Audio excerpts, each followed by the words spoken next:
Hey everybody, welcome back to another After Effects CS6 tutorial. I'm your host, Buddy Blackford, and today I want to go over spotlights with you. And let's just bring in a spotlight here. We'll go up to the layer, we'll go to new light, and the hotkeys for some of these lights is Control Alt Shift L or Command Option Shift L. But I mean, I don't really like pushing all those buttons at once. I find it faster to just come up here and click and bring in a light. And then if I ever need any more lights, I'll just duplicate this light and then change the settings. So I'm going to name this a spotlight. And we're going to change it to spot here. Now we've got some settings going on here. I'm going to create the light first. And we need it. I want it to illuminate this layer of this guy standing around. So I'm going to need to change some of the settings that are on here. Now the last settings that you use are going to be the next default settings for your spotlight. So the last time I used it, I had an intensity of 2. So I'm going to turn that up so you can see what the hell's going on. And we've got our spotlight here. I'm going to put that at 100. Oop, don't hit enter because then it'll go right back down like I just hit enter. So I've got my intensity at 100, and if you click on this checkbox here where it says preview, you can see what you're doing in real time there. You can change the color of your spotlight to create different types of moods. So now if I look at this, now there's a different type of mood going on here in this picture. I can change my cone angle to change the width of the spotlight and how much it's illuminating. So if I put this up to maybe like 90, it's going to illuminate a bigger area there. Now the feather here is going to determine like the outside here how it's feathering out of the cone. So if I turn that to 100, it's going to be a lot more feathered in. If I turn it to 0, it's not going to be feathered at all. It's just going to be a straight hard circle, which might be cool at some times, but most of the time you're going to want to have a certain amount of feather. I'll put that on 50. The fall off here is going to affect how the light feathers out, or how the light diffuses out at the edges of your lighting here. So if I turn this fall off on to smooth or inverse square clamped, these are both just different types and they just give you different different looks. You don't need to know what they mean. Just here's smooth, and if you I'll hit OK real quick, and I'll just bring this into one camera view so we can see,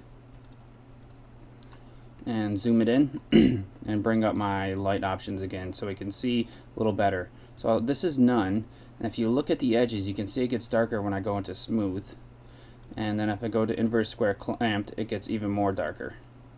So that's just what you need to really know.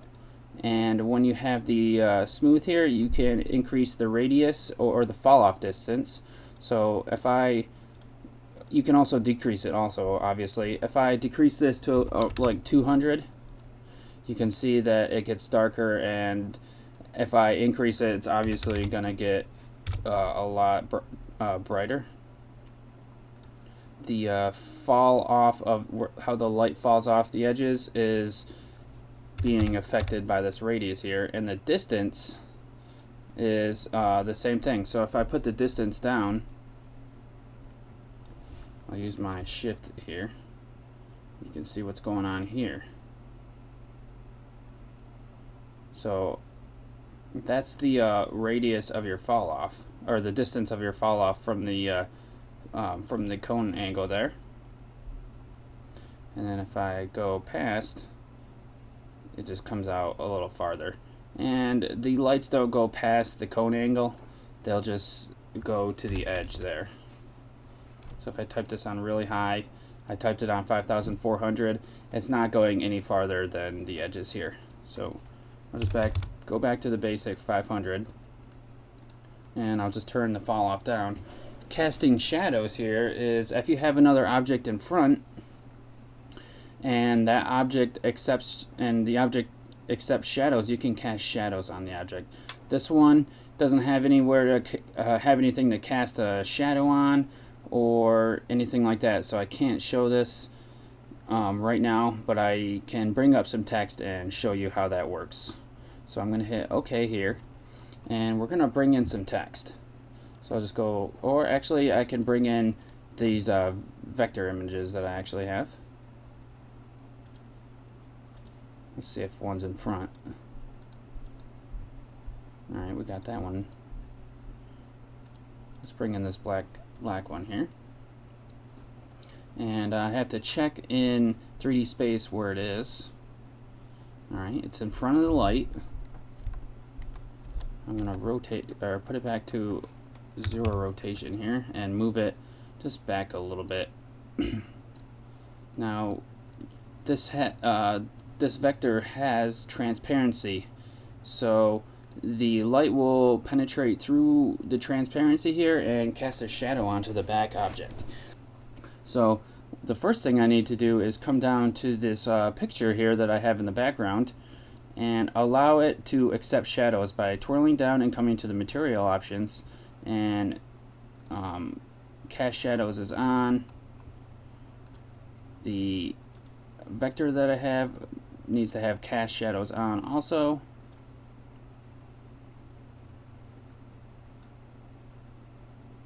Accept shadows on. Okay, accept lights on. Okay. And make sure I have everything right on this one again. Accept shadows on, accept lights on. So we turn that stuff on and make our light now cast shadows.